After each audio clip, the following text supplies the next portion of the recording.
ازيكم حبايبي؟ عاملين ايه؟ يا رب تكونوا بخير ان شاء الله. كل سنه وانتم طيبين. هنعمل معاكم سمكه البوري المشوي، سمكه جميله ومختلفه طبعا بتركات مختلفه زي كل فيديو بقول لكم عليه.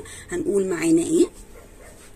زيت، ثوم، كمون، كزبره، هنا جزر مبشور وبشر ليمون وليمون معصور، ومعانا فلفل اخضر واحمر كده، وطبعا الملح بتاعنا الاساسي. طبعا هنقول لكم بعد كده هنعمل ايه. هنعمل معاكم تتبيله السمك. حطينا الملح، نحط الثوم طبعا اهو ده اساسي. تتبيله اللي هي قبل ما نحط لها بقى الرده. ثوم، حطينا الكمون، معلقه كمون كده اساس السمك، وكزبره اهو. طبعا انا هعمل تتبيله تانية اللي هي بعد السقيان، يعني بعد اللي هي السقيان نسقيها عشان بعد الشوي ولا ايه. ليمون، بشر ليمون اهو.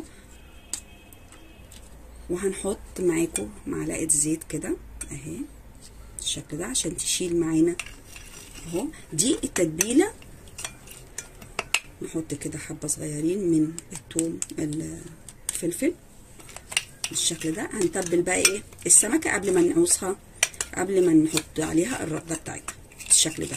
وهعمل تتبيله تانية. طبعا فيديوهاتنا زي ما انا بقول دايما بيبقى فيها الاختلاف.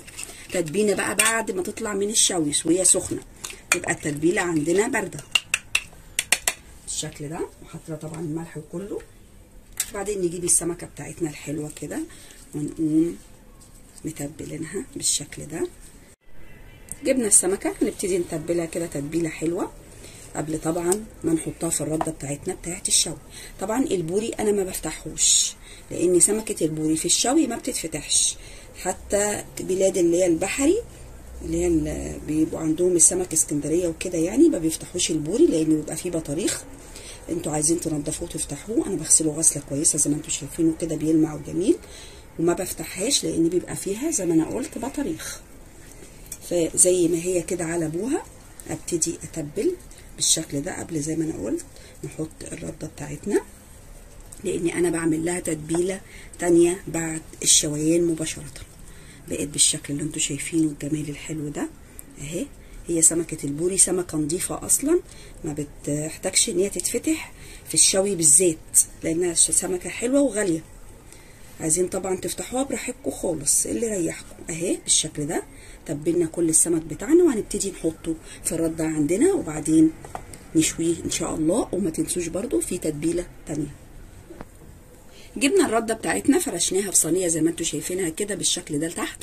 وبعدين جبنا كمان هنا في طبق برده رده بس عليها دقيق، يعني نحط عليها معلقتين 3 كده من الدقيق عشان تدينا اللون الفاتح الحلو ده. وبعدين نبتدي زي ما انتم شايفين كده نتك على السمكه بتاعتنا عشان تشرب من الرده والدقيق عندنا بالشكل ده اهي.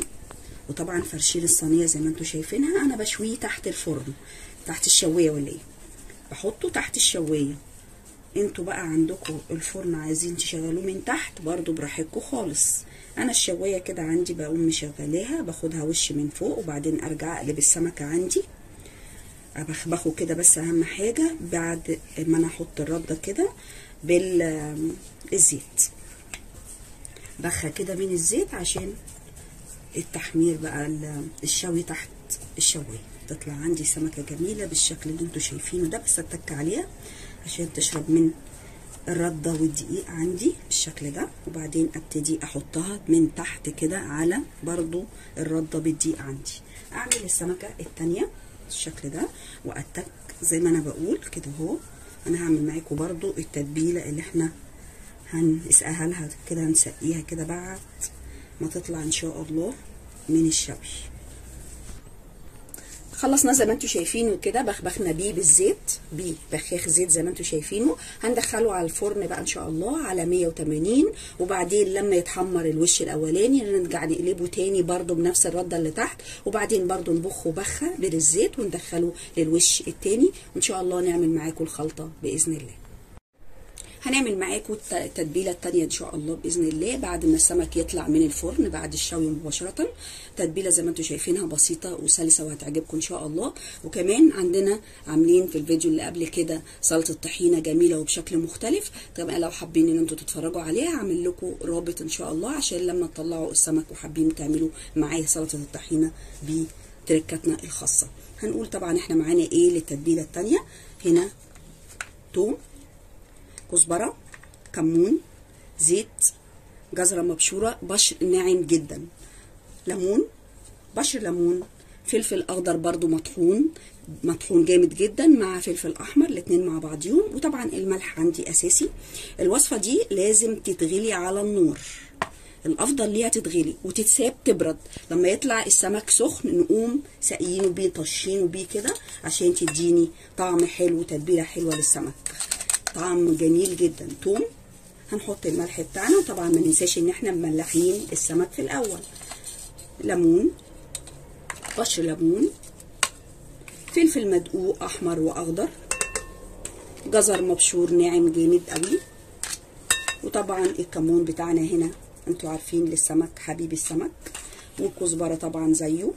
وبعدين نحط معلقه الزيت وطبعا ميه عندي، هنحط هنا بقى ميه ونقلب. هنجيب الميه بتاعتنا هبتدي اقلب زي ما انتوا شايفين كده. بقت عندي الخلطه الجميله السحريه بتاعتنا دي اهي.